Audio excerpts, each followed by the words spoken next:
అందరికీ నమస్కారం అండి. వెల్కమ్ టు మై ఛానల్ జై గురుదత్త ఎస్విఎస్. ఈరోజు చందమామ కథల్లో మార్పు అనే చక్కని చందమామ కథ నుండి విందాం.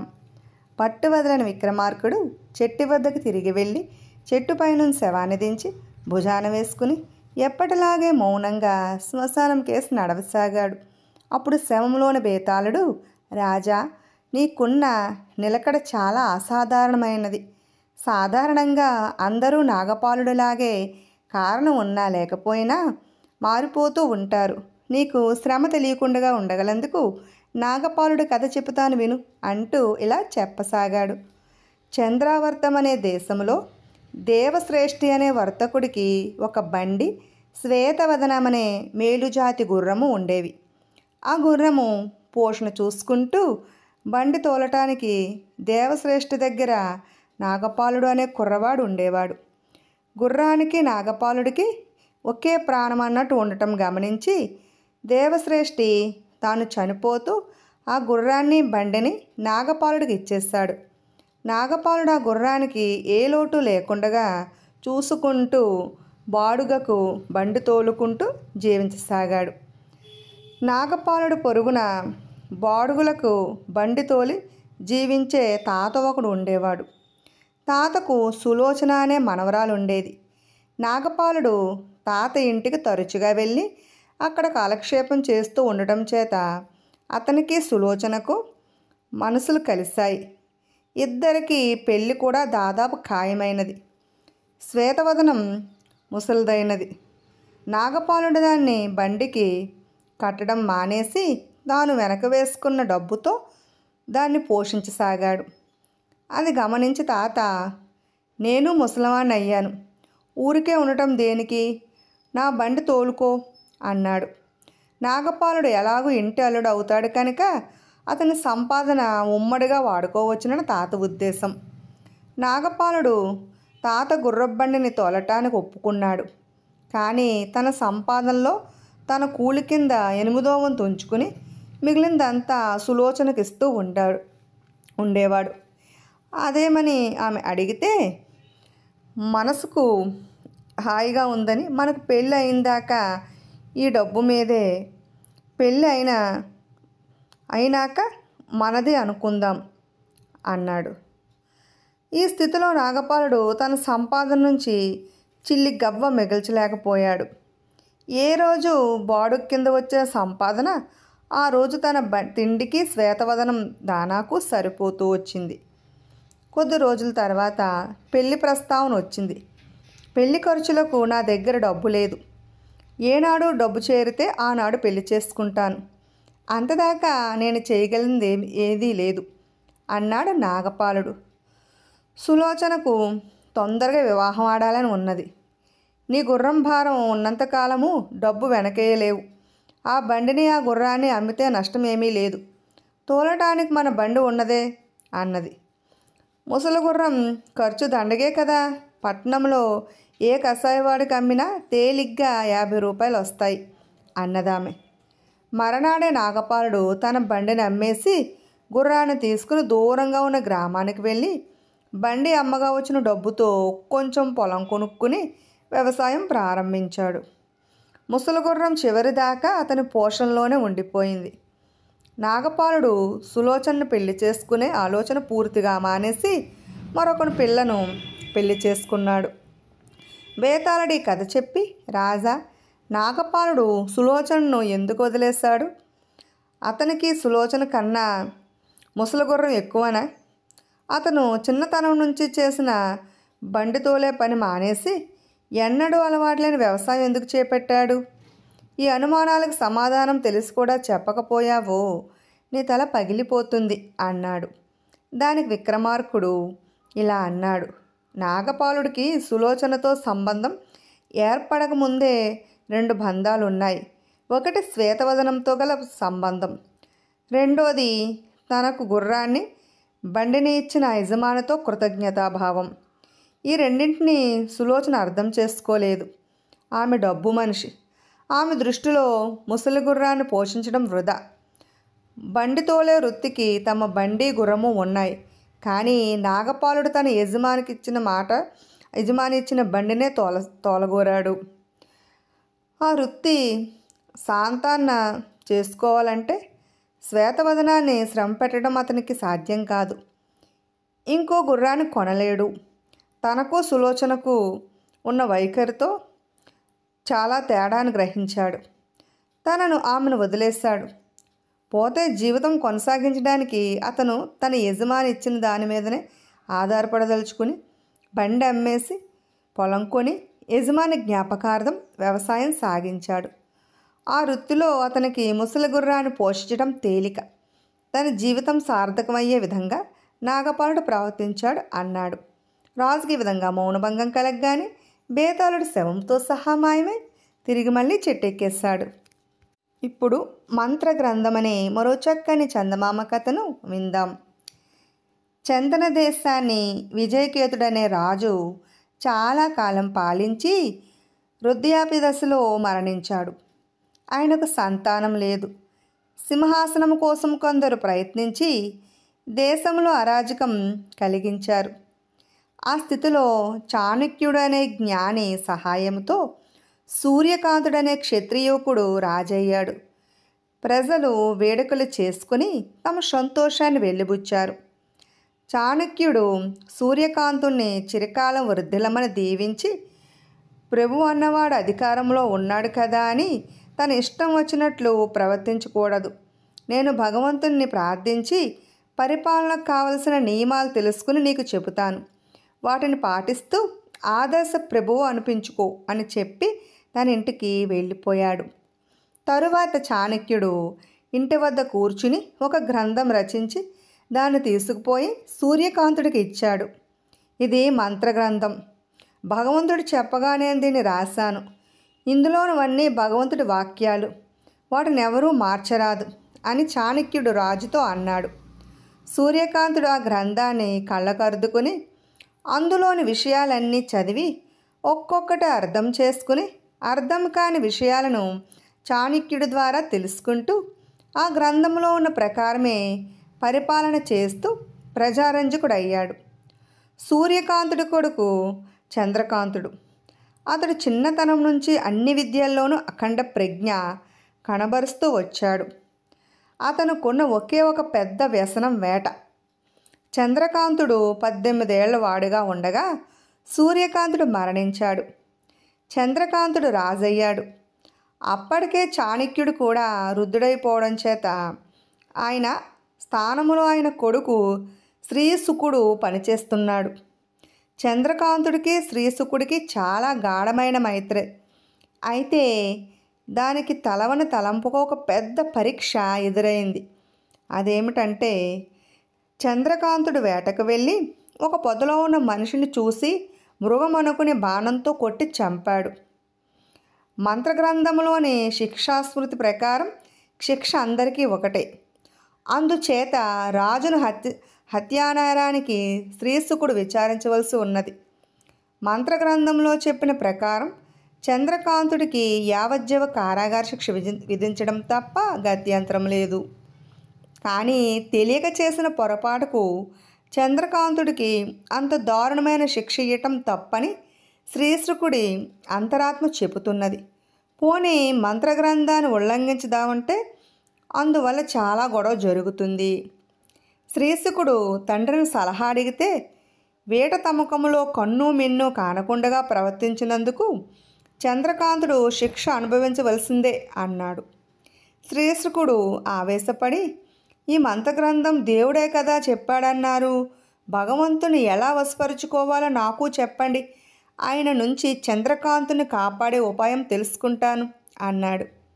చాణక్యుడు నవ్వి, వెర్రివాడా, ఆ వాక్యాలని నిజంగా భగవంతుడు చెప్పినవే అనుకున్నావా? అధికారం వల్ల కలిగే అహంకారపూర రాజుల కళ్ళును కప్పకుండగా ఉండడం కోసం నేను మంత్రగ్రంథాన్ని భగవంతుడి పేరు మీద సృష్టించాను అన్నాడు. అలా అయితే నేను భగవంతుడి పేరిట మంత్రగ్రంథంలో కొన్ని మార్పులు చేస్తాను. రాజులకు 1,00,000 బాధ్యతలుంటాయి. అందుచేత సామాన్యుడికి రాజుకు ఒకే రకం న్యాయం పనికిరాదని, రాజు ఏమి చేసినా తప్పు లేదని మంత్రగ్రంథంలో రాస్తాను అన్నాడు శ్రీశుకుడు తొనక్కుండగాను. చాణక్యుడు కోపంగా, మూర్ఖుడా, స్నేహితుని రక్షించడం కోసం మంత్రగ్రంథంలోని మార్పులు చేశావంటే అది దేశానికే ప్రమాదం. నేరానికి పదవితో నిమిత్తం లేదు అన్నాడు. కానీ శ్రీశుకుడు తన నిశ్చయాన్ని మార్చుకోలేదు. తర్వాత అతను భగవదాదేశంగా తాను మంత్రగ్రంథంలో కొన్ని సూత్రాలు చేర్చినట్టు ప్రకటించాడు. చంద్రకాంతుడు కాపాడబడ్డాడు. ఇది జరిగిన కొద్ది మాసాలకు ఆ దేశపు సైన్యాధిపతి చంద్రకాంతుడిని హత్య చేసి తానే రాజయ్యాడు. అయితే తన రాజరికాన్ని ప్రజలు మన్నించాలంటే శ్రీశుకుడు సహకారం ఉండాలని గ్రహించి అతను శ్రీశుకుడిని పిలిపించాడు. నువ్వు హంతకుడివి, ముందు నీ మీద విచారణ జరపాలి అన్నాడు శ్రీశుకుడు. చంద్రకాంతుడు మరణానికి లోపల కుమిలిపోతూను, నేనిప్పుడు రాజును, అన్ని విచారణలకు అతీతుణ్ణి అన్నాడు సైన్యాధిపతి. నువ్వు నేరం చేసినప్పుడు రాజువు కావు, న్యాయస్థానం ఎక్కక తప్పదు అన్నాడు శ్రీశుకుడు. సైన్యాధిపతి నవ్వి, నా నేరం నన్ను రాజుగా అంటే నేరానికి అతీతుడిగా చేసింది. రాజైన వాడు ఏమి చేసినా తప్పు లేదని మంత్రగ్రంథమే చెబుతున్నది. ఒక కొత్త సూత్రం చేర్చండి, లేదా తిన్నగా భగవంతుడి దగ్గరికి వెళ్ళిపోగలరు అన్నాడు. శ్రీశుకుడికి మతిపోయినట్టు అయినది. తండ్రి మాట వినక తన మిత్రుణ్ణి చంద్రకాంతుని కాపాడడానికి గాను తాను మంత్రగ్రంథంలో చేర్చిన మార్పు ఇలా పరిణమించింది. దాని మూలంగా అధికార దాహం గల వారందరికీ కొత్త ఆశలు ఏర్పడ్డాయి. గత్యంతరం లేక శ్రీశుకుడు మంత్రగ్రంథంలో సైన్యాధిపతి చెప్పిన మార్పులు చేశాడు. ఆ గ్రంథం ప్రజాపీడనకు బ్రహ్మాస్త్రంగా పనిచేసింది. దుష్పరిపాలకులకు జవాబుకు అరాజకం చెలరేగింది. సైన్యాధిపతికి పరిపాలన చేసేందుకు వ్యవధి లేదు. అతని కాలమంతా ఆత్మరక్షణలోనే సరిపోయింది. ఈ విప్లవ దశలో ఒక కొత్త ప్రజానాయకుడు వెలువడ్డాడు. అతను పాత రాజును తొలగించి తానే రాజయ్యాడు. శ్రీశుకుడు ఈ కొత్త రాజును కలుసుకుని, నిజంగా నువ్వు ప్రజల బాగును కోరేవాడివే అయితే ఇప్పుడున్న మంత్రగ్రంథాన్ని మరిచిపో, అనుభవజ్ఞులతో సంప్రదించి రాజ్యపాలన చేయటానికి కొత్త నియమాలు, న్యాయసూత్రాలు ఏర్పరచుకుని ఏ పరిస్థితుల్లోనూ వాటిని అధిగమించకూడదు. నీ ప్రాణం కాపాడుకోవడానికి అయినా సరే ధర్మసూత్రాల జోలికి పోకు అని సలహా ఇచ్చాడు. ఇప్పుడు ఒకరిని మించి ఒకరు అనే మరో చక్కని చందమామ కథను విందాం. ఒక గృహస్థుడు, పేరుపడ్డ పిసినుగొట్టు. అతని వద్ద ముష్టి పుట్టించి వస్తానని ఒక మాటకారి తన మిత్రులతో పందెం కాసి గృహస్థు ఇంటికి ముష్టికి వచ్చాడు. ఊరికి కొత్త మొహంలా ఉన్నావు, ఈ గడపలో మెతుకు పుట్టదు, పో అన్నాడు గృహస్థు. పాపం, పై జనములు ఎన్ని కష్టాలో కదా అన్నాడు మాటకారి. ఎవరికి అని గృహస్థుడు అడిగాడు. వెనకటి జనములో నేను ఉన్నవాణ్ణే, మీలాగే పిసినుగొట్టునై ఎవరికి పెట్టక ఈ జనములో ఇలా ఉన్నాను, ఈ జనం ఇలా ఎత్తాను. మీరు రేపు అంతే కదా అన్నాడు మాటకారి. పిసినుగొట్టు 10 పైసలు తీసి, ఇది ఇస్తాను, మళ్ళీ ఎప్పుడు తీర్చుతావు అని అడిగాడు. పై జన్మకు రుణపడి ఉంటాను అన్నాడు మాటకారి. అంటే ఈ అప్పు వసూలు చేసుకోవడానికి నేను ముష్టివాణిగా పుట్టి ఈ 10 పైసలు వసూలు చేసుకోవాలా? పద అంటూ పిసినుగొట్టు 10 పైసలు జేబులో వేసుకున్నాడు. ఇప్పుడు కనీస అర్హత అనే మరో చక్కని చందమామ కథను విందాం. సువర్ణపురాన్ని పాలించే చంద్రసేనుడికి మగ సంతానం లేదు. ఒక్కగానొక్క కుమార్తె, ఆమె పేరు మాలిని. ఒకనాడు ఆమె ఒంటరిగా ఉద్యానవనంలో కూర్చుని రకరకాలుగా ఆలోచిస్తున్నది. ఆమె మనసు వివాహం కేసి పోతున్నది. తన ఈడువాళ్ళు ఎప్పుడో పెళ్ళిళ్ళు చేసుకుని తొలిచూలు బిడ్డలను కూడా కంటున్నారు. ఆమె కనీసం తల్లి ఉంటే ఆమె మనసు గ్రహించేది. కానీ ఆమె మాలిని బాల్యదశలోనే ఉండగానే పోయింది. తల్లి లేని మాలిని తండ్రి ఎంతో శ్రద్ధగా పెంచి ఆమెకు తగిన వరుడు దొరికితేనే వివాహం చేసే ఉద్దేశంతో ఉన్నాడు. ఉద్యానవనం కాపలావాడు ఎవరినో లోపలికి రానియకుండగా అడ్డుపడుతున్నాడు. నేను పరాయి దేశస్తుణ్ణి, ఎంతో దూరం నుంచి వస్తున్నాను.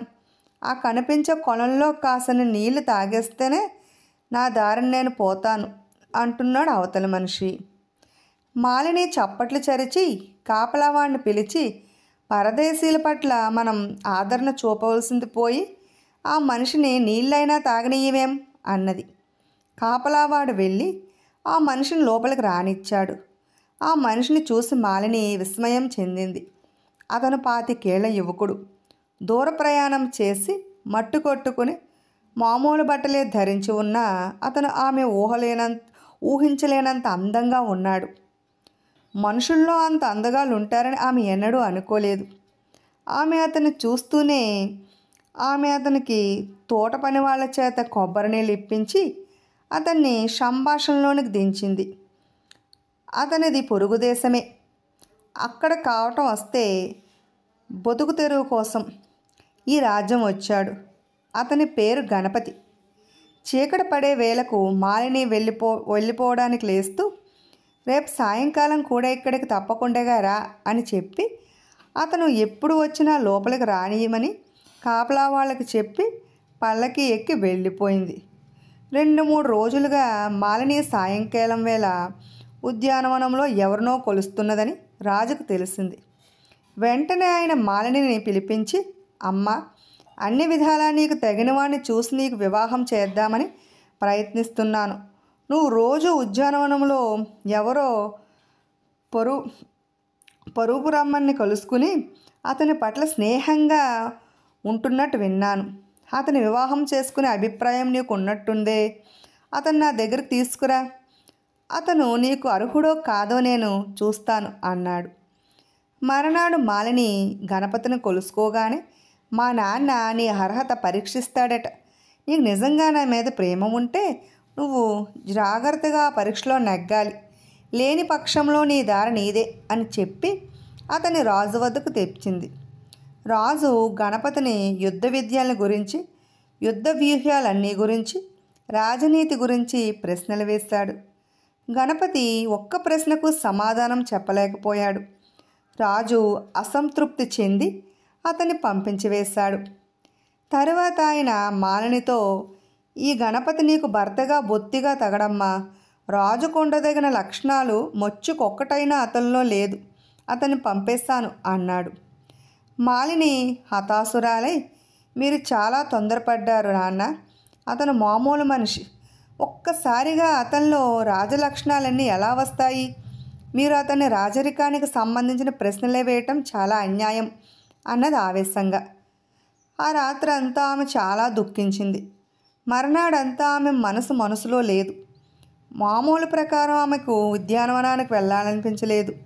కానీ తాము కూర్చుని కబుర్లు చెప్పుకున్న చోటు చూసి అయినా ఊరట చెందుతామని ఆమె కొంత ఆలస్యంగా ఉద్యానవనానికి వెళ్ళింది.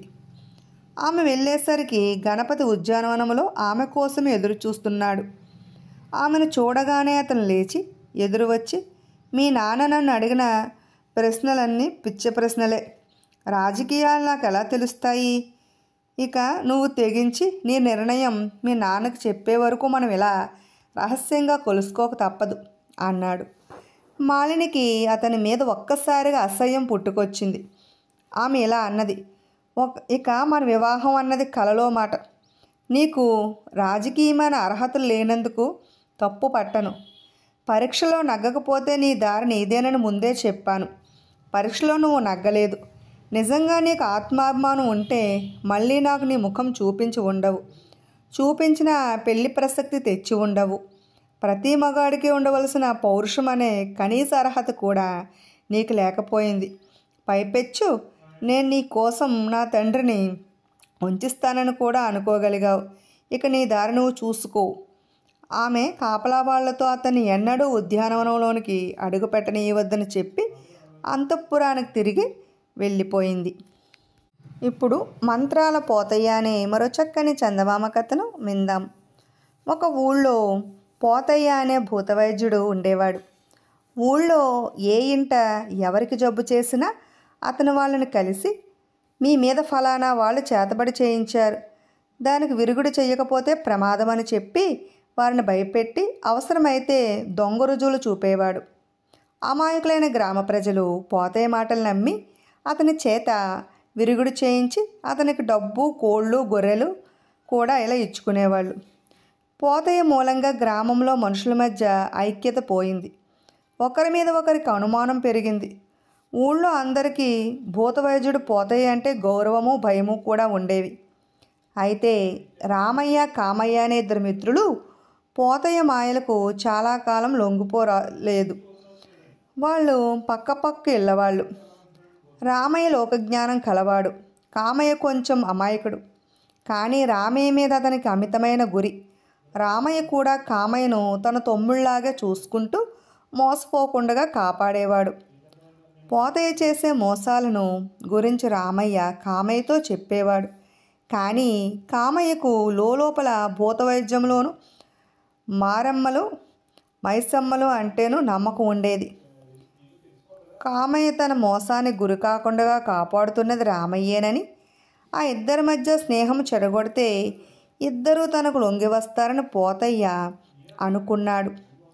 ఒక రాత్రి అతను 4 మాణిక్యాల అనుములు తీసుకుపోయి కామయ్య గిత్త ముందు పెట్టి ఎవరికంటా పడకుండా ఇల్లు చేరుకున్నాడు. తెల్లవారేసరికల్లా గిత్త కడుపు బాణలా వాచింది. అది ఆయాసంతో కింద పడి తన్నుకోసాగింది. అది చూసి కామయ్య నెత్తి నోరు బాదుకుంటూ రామయ్యను పిలిచి చూపించాడు. రామయ్య గిత్తను పరీక్షించి కామయ్యతో, నువ్వేమీ కంగారు పడకు, ఇదేదో మిక్కుటంగా తిన్నట్టు, సాయంకాలానికి అదే తగ్గిపోతుంది అని ధైర్యం చెప్పి గిత్త నోట్లో 2 గొట్టాల చింతపులుసు పోయించాడు. అయినా కామయ్యకు ధైర్యం చాలలేదు. కనిపించిన వారిని అందరినీ సలహా అడిగాడు. ఎందుకంటే కామయ్య వ్యవసాయం పూర్తిగా ఆ గిత్త మీదనే ఆధారపడి ఉన్నది. దాన్ని అతను బోలెడు డబ్బు పోసి కొన్నాడు.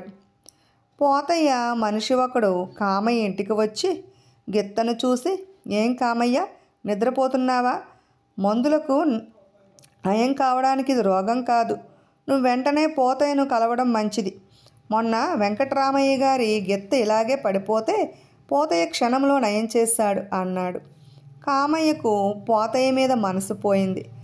రామయ్య చూడకుండగా అతను పోతయ్యను కొలుసుకుని చేతులు పట్టుకుని, నీ కాళ్ళు పట్టుకుంటా, నా గిత్తను బతికించు అన్నాడు.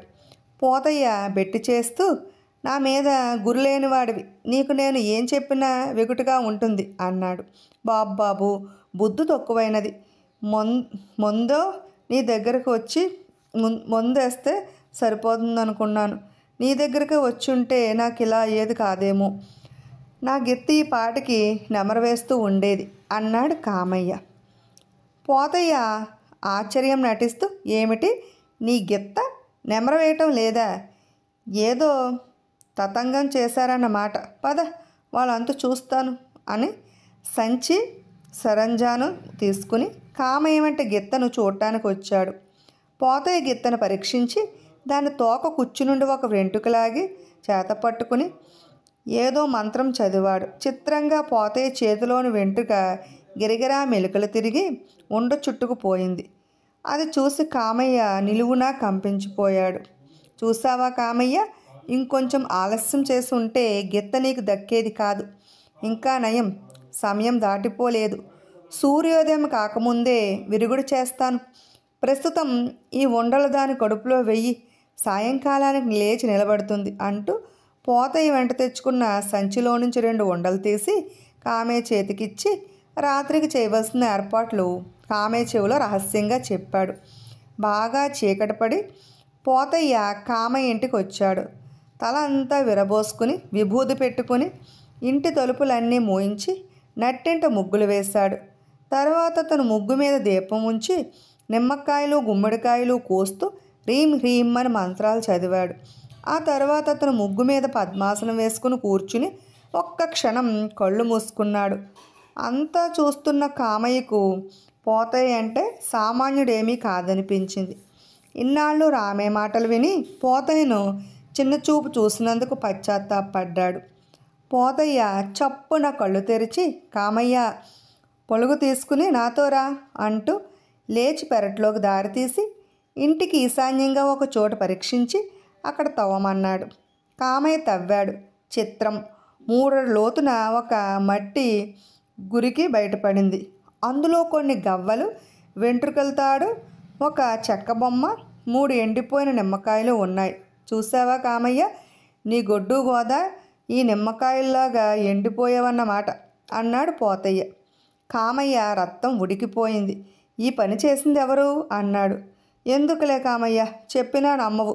ఈ పుణ్యం కట్టుకున్నావు నీ మిత్రుడు రామయ్యే అన్నాడు పోతయ్య. కామయ్య ఈ మాట నమ్మలేకపోయాడు.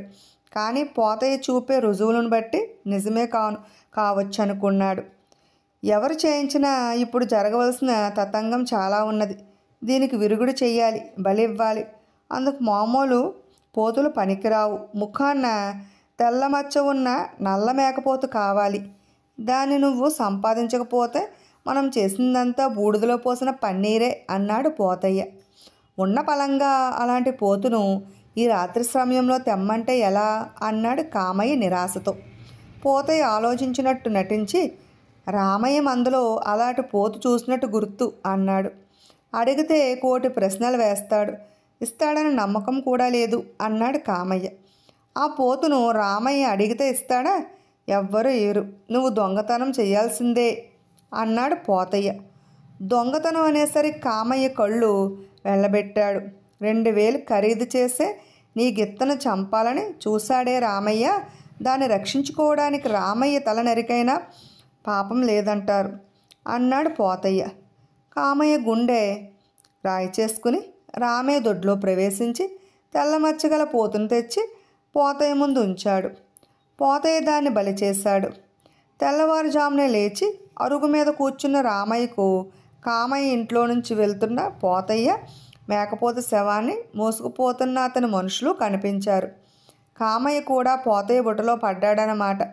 తెల్లవారినాక తన మందులో పోతు కనిపించిపోయేసరికి రామయ్య జరిగిందేమిటో గ్రహించాడు.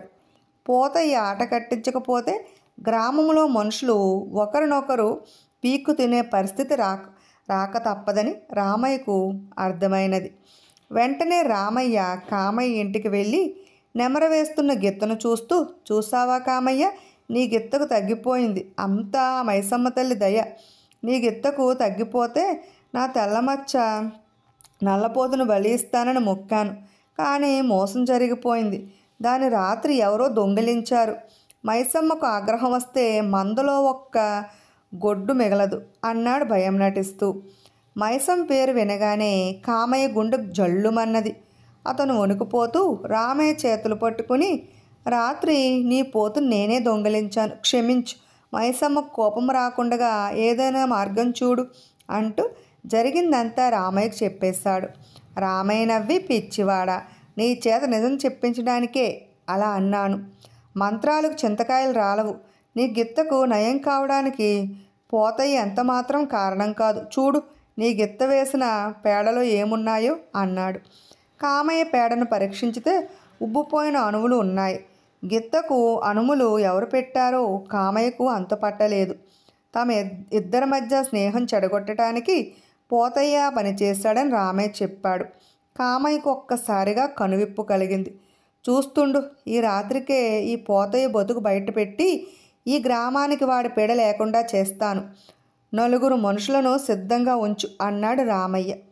ఆయన పోతయ్య ఇంటికి పరిగెత్తుకుంటూ వెళ్ళి, పోతయ్య నీవే దిక్కు, 2 రోజులుగా ఆవు పాలు ఇవ్వడం లేదు, దూడను దగ్గరికి రానివ్వదు, చిన్న బర్రె నీళ్లు ముట్టడం లేదు, పెద్ద బర్రె కూడా కుడి తాగడం లేదు, నిక్షేపం లాంటి మేకపోతు రాత్రికి రాత్రి మాయమైంది.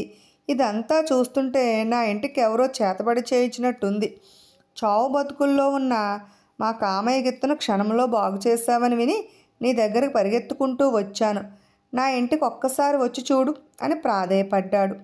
ఇంతకాలానికి రామయ్య దిగి వచ్చినందుకు పోతయ్య ఎంతగానో సంతోషించాడు. ఇక గ్రామంలో తనకు తిరుగులేదనుకుంటూ అతను రామయ్య వెంట అతడి ఇంటికి వచ్చాడు.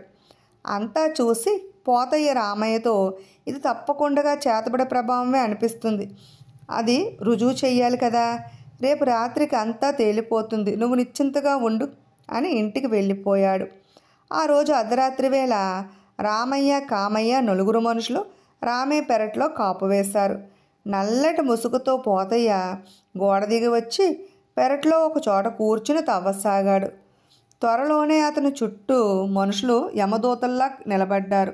పోతయ్య పెద్దగా మూలిగి పారిపోవడానికి సిద్ధంగా ఉన్నాడు. రామయ్య అతనితో, ఏం పోతయ్య, మట్టి గురికి తెచ్చావా అంటూ ముసుగు లాగాడు. మట్టి గురికి జారి కింద పడింది. అందులో గవ్వలు, వెంట్రుకల తాడు, చెక్క బొమ్మ, ఎండు నిమ్మకాయలు అన్నీ ఉన్నాయి.